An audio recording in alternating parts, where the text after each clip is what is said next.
One Piece live action has so far lived up to all of the hype that came before it, and to prove it, the ratings have been absolutely insane. It's been the #1 most streamed show in 86 countries so far. But will that mean we're getting a season 2? Maybe not. And according to what's on Netflix, they said they're going to keep an eye on a couple of metrics, one being the completion rate, basically watch from the beginning to the end. So if you haven't finished it yet, just give it a shot, go all the way through. But over the next couple of weeks are probably going to be the more important stuff. Basically, they're going to be looking for an increase in viewership, which usually when something's super hyped up like this, it kind of spikes at the beginning, but hopefully it'll maintain growth with that. So tell all your friends. And then a holding of the viewership hours. So that drops below 60% of the view rate that we have now. Apparently it's bad news for the future of the live action One Piece. Now, with that being said, we've gotten a little bit of information saying that potentially it's already confirmed or that it will be coming around. One of them being that they've already announced that they've already got scripts ready for season 2. And the other one is that Dragon has already been cast. So take that as you may. And regardless if you're like, well, Dragon's cast, he's coming, they kind of had to do that anyways because he shows up very quickly after the East Blue Saga. So we'll see what happens there. Variety interviewed Martel Edelstein, who is the CEO of Tomorrow Studios, and he said that the scripts are ready, but basically they have to wait until the SAG-AFTRA strikes are resolved. So we're waiting on that for a lot of things. But on that note, Becky Clements, who's the president of Tomorrow Studios, said, and I quote, "Realistically, hopefully a year away if we move very quickly, and that is a possibility. Somewhere between a year and 18 months, we could be ready for air," which is huge because if you look at basically how much work went into season 1 for only 8 episodes, it's a lot. The first season took 3 years to create 8 episodes, and each episode cost around $18 million. So One Piece is a lot of friggin' work. And to bounce off of that, the showrunner Steven Maeda also basically told us some concerns that basically need to be hit. The show needs to expand to more than just the fan base. He said they're already getting a lot of family viewing, which is a huge W, but I've also gotten a lot of phone calls from friends that aren't One Piece fans at all, and they're loving the show, and it makes them want to go back and watch or read One Piece.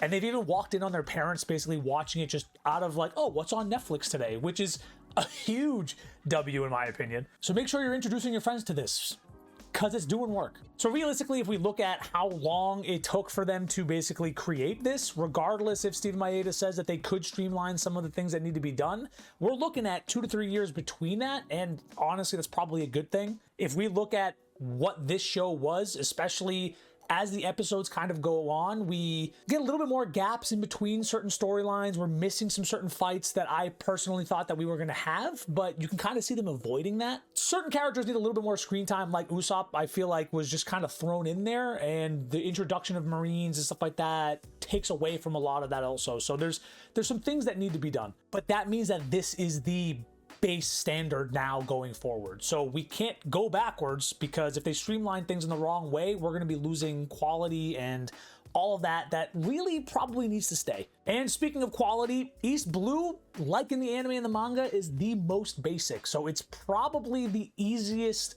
adaptation that they're going to have and probably the least challenging, but now they've been able to kind of feel some stuff out. So hopefully they have ideas on how they're going to progress the fighting sequences, the CGI, and all of that.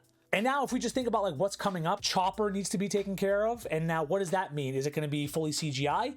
Is it going to be practical? Are you going to dress a kid up to look like young Chopper and then randomly throw him into reindeer form? Like, how is that going to work? We've seen a lot of really good progress with live action CGI, Detective Pikachu, Lion King, like some of these things that they've shown the ability to, but that also means that money is going to be even more of a factor.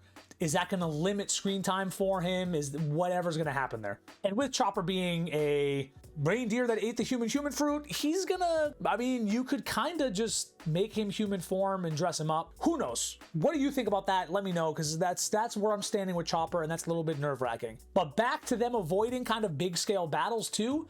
Alabastra is all big scale battles, almost strictly. So that's going to be a kind of a problem, I think, with that, because the Baroque Works guys, that whole fight, the Civil War, like those fights, are they going to dodge them like they did with some of the fights that we saw like with Buggy's crew and then some, or are they going to commit to some version of it? I don't know. And don't get me wrong, I think that with what they did in season 1 and how they kind of adjusted the story and went into the ebbs and flows of how they told the development and the characters and the world style and all that stuff. I think they did a decent job overall. It's going to get a lot harder going on. So they either need to expand the series to more episodes, which is going to be more time and money. Yeah, I mean, there's just a lot there that we can't see on our end, and hopefully they have an idea of. But again, until strike stuff is over, and hopefully there isn't another one with other sides of the production side, we're gonna be waiting a lot longer before we figure stuff out. Hopefully not too long.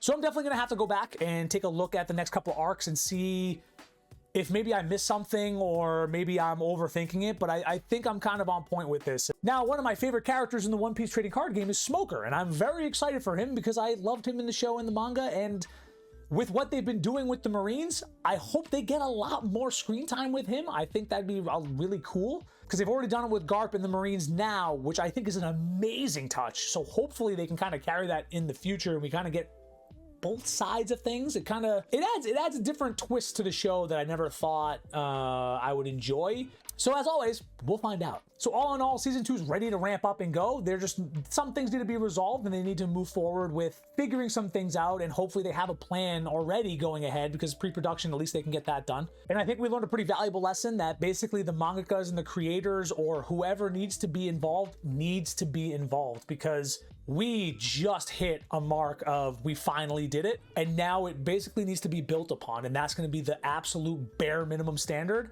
that I think a lot of us are going to hold anybody creating live actions to going forward. So what are your thoughts on the potential for season 2, and where do you think they're going to go with it? What are your concerns? Let me know below, and make sure you like, subscribe for all the weeby goodness, and I'll see you guys in the next one.